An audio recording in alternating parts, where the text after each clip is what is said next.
Well, uh, this was unexpected. I don't think anyone had the score being what this ended up being.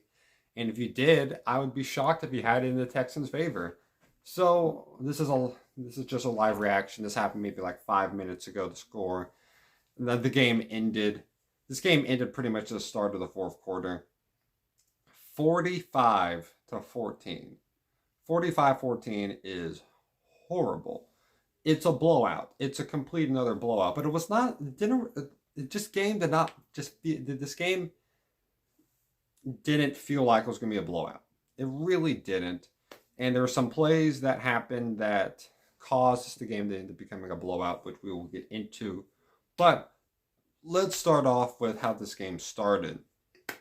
Started off, both teams just did not get their offense going. They both had the punt early on, and then the Texans had then I think the Browns had a bad punt at one point, which let the Texans be able to get some offense going, and Nico Collins had a big play, like a 38, 40-yard play, and it got them down to the 3-yard line, and they couldn't convert on any of those three plays, so they had to kick a field goal.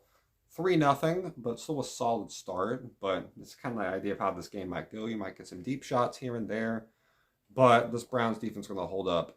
Should be able to hold up, which we'll discuss that later on. And then the Browns got the ball, and Joe Flacco did what he was supposed to do. Went down the field, had some big plays. I think he had the big play to Njoku was a part of that drive. He had a good play to Amari Cooper, then Kareem Hunt. Also, I think ended the drive with a touchdown. Okay, this is how we're expecting this game to go. It's going to be back and forth. You're going to score, we're going to score, but we're going to have some slow periods here and there. Might have some field goals, might have a punt. This is what we would expect. And then CJ Stroud just went down the field. Just easy 4-play drive touchdown. And in this first quarter, 10-7. Again, this is what we thought was going to happen. This is not super surprising. I had the score being like 30-31-20. This is not a huge surprise. Then the Browns got the ball. Good drive. I'm pretty sure it was a pretty good drive there. And ended up scoring. 14-10. No one knew at that time that was going to be the last time they're going to score. No one knew at the time that the Texans were going to score 35 straight points. 35 straight points. There was some questionable officiating today, but not enough to make up the difference of points that happened. And there's most of it were in the second quarter. I think there were some things that you maybe could argue weren't pass interference, some things that should have been called, but that weren't. But they were going in Texans' favor. But there weren't a whole lot. It wasn't a 31-point difference. But there are some plays that are a 31-point difference we'll get to. But this is a play that shouldn't have, I don't know how the Texans did this. It was first down at their own 24. They just got the ball back from the Browns after they just scored a touchdown. And CJ Stroud, nothing's open, so they check it out to Brevin Jordan, the tight end. And Brevin Jordan makes one-man miss, or two-man miss, and he just outruns the entire defense. I guess no secondary was back there, no safety was back there. It was just him and a linebacker and a defensive lineman, and he just outruns all of them for a touchdown. That was not. I was expecting okay, he's going to get tackled here, about here, and then just no one caught him. Just no one did, and he scores a touchdown. You saw him with the oxygen mask afterwards, deservingly so. That's a far thing to run, getting chased by linebackers. It'd be pretty intimidating to run that.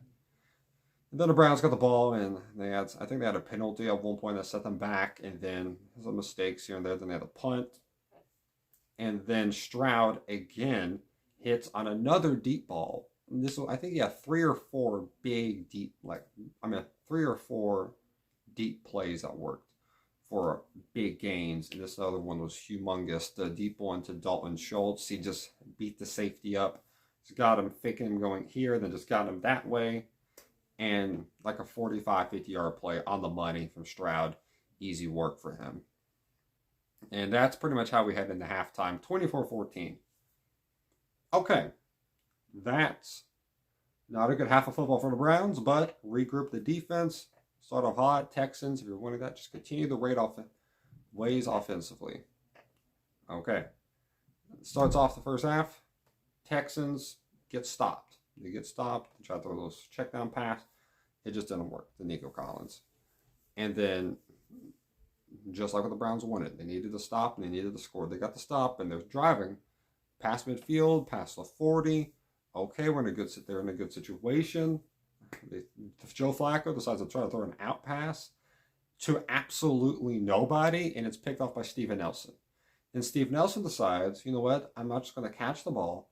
I want to return it. And then he returns it like 70, 80 something amount of yards for a touchdown, which no one was there. just David Njoku in like the first 5 yards, and then just a bunch of linemen. And great play by Steven Nelson. Just a great play there. Constant pressure from the Texans throughout today.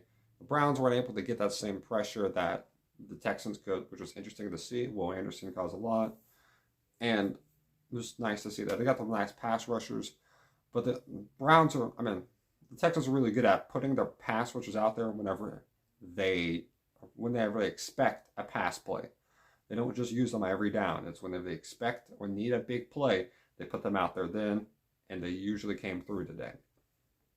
So it's now 31-14, midway in the third. So a chance for the Browns, so a chance.